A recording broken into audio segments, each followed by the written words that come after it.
அடிக்கடி எங்களுடைய மனைவிமாரை நாங்கள் பாராட்ட வேண்டும். இன்னைக்கு அதிகமானவங்க மற்றவங்கள பொஞ்சாதிமார பாராட்டுறாங்க.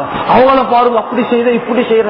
சகோதரர்களே, எங்களுடைய மனைவிமார் எங்களுக்காக வேண்டி செய்த சேவைகளை நாங்கள் பாராட்டாமல் வேறு யாரு பாராட்டுவது? நபி அவர்கள் கூட அதிகமான சந்தர்ப்பங்களிலே தங்களுடைய மனைவிமார்களுடைய செயல்களை பாராட்டி இருக்கிறார். சுப்ஹானல்லாஹ். ஒரு நாளைக்காவது நாங்கள் சமையல் கிச்சனுக்கு சென்று எங்கட மனைவியை பார்த்து, சுப்ஹானல்லாஹ் நீங்க இப்படி எல்லாம் வேலை செய்றீங்க இல்லையா, சும்மா ஒரு வார்த்தை அது அவங்க உள்ளத்துல எப்படி தெரியுமா ஈக்கும்? அந்த ஒரு வார்த்தை போதும். நாங்க அந்தியில சொன்னா ராவைக்கு நல்ல டேஸ்டான சாப்பாடு வரும். வளமைய விட எப்படி டேஸ்ட் ஆயிடுச்சு எங்களோட ஒரு வார்த்தை, எங்களோட அந்த பாராட்டு சகோதரர்களே அந்த மனைவியின் உள்ளத்திலே ஒரு மாளிகையை கட்டிவிடும். அதனால் கிச்சன்ல ஈக்கிற எல்லாத்தையும் போட்டு எப்படி சரி போட்டு நல்ல ஒரு சாப்பாடை செஞ்சு தருவான். சந்தோஷம் சகோதரர்களே. ஒரு மனிதனுக்கு சந்தோஷம் வந்து பெற்றது சொன்னால் அவன் 3 விஷயங்கள் அவனுக்கு வழங்காது. அதை வழங்கப்படுத்த நேரங்களில் சுருக்கமாக ஒன்று என்ன, அவனுக்கு பசி வழங்காது, சந்தோஷம் வந்து. அவன் உடல் இருக்கிற வருத்தம் வழங்காது, அவனுக்கு தூக்கம் வழங்காது, அது வேறையா வழங்கப்படுத்தும். ஆகவே சந்தோஷம் மிக முக்கியம் சகோதரர்.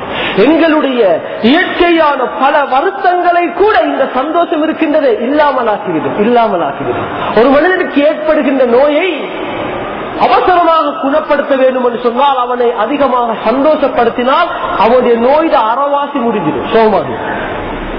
ஆகவே சந்தோஷம் மிக முக்கியம். ஆகவே அடிக்கடி எங்களுடைய மனைவிமாரை நாங்கள் பாராட்ட வேண்டும். இது மிக முக்கியம். கடைசியாக அடுத்த 3வது விஷயம்தான் நாங்க செயற்பாட்டில் என்ன செய்யணும். எங்களுக்கு சந்தோஷமாக வாழ்றதா இருந்தால், எங்களோட மனைவியோடு நாங்கள் சந்தோஷமாக வாழ வேண்டுமாக இருந்தால் செயல்பாட்டிலே நாங்கள் என்ன செய்ய வேண்டும். அதில் மிக முக்கியமான ஒன்றுதான் எங்களோட மனைவிக்காக நாங்கள் துஆ கேட்க வேண்டும். பதுவாவல்ல, துஆ. அல்லாஹ் குர்ஆனிலே அழகான ஒரு துஆவை எமக்கு சொல்லித் தருகிறான். அழகான ஒரு துஆ.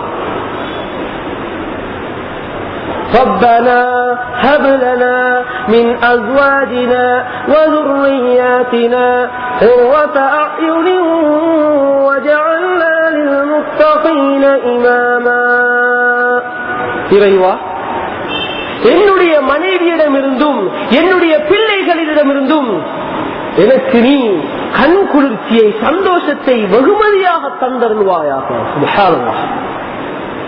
எந்த வீட்டில பிள்ளை பிரச்சனை இருக்குதோ, மனைவி கணவன் பிரச்சனை இருக்குதோ, அவங்க அதிகமாக இந்த துஆவை ஓதிவாங்க. நிச்சயம் சத்தியம் அல்லாஹ் சொல்லி தருகின்ற துஆ உடனடியாக போல தீர்ந்து.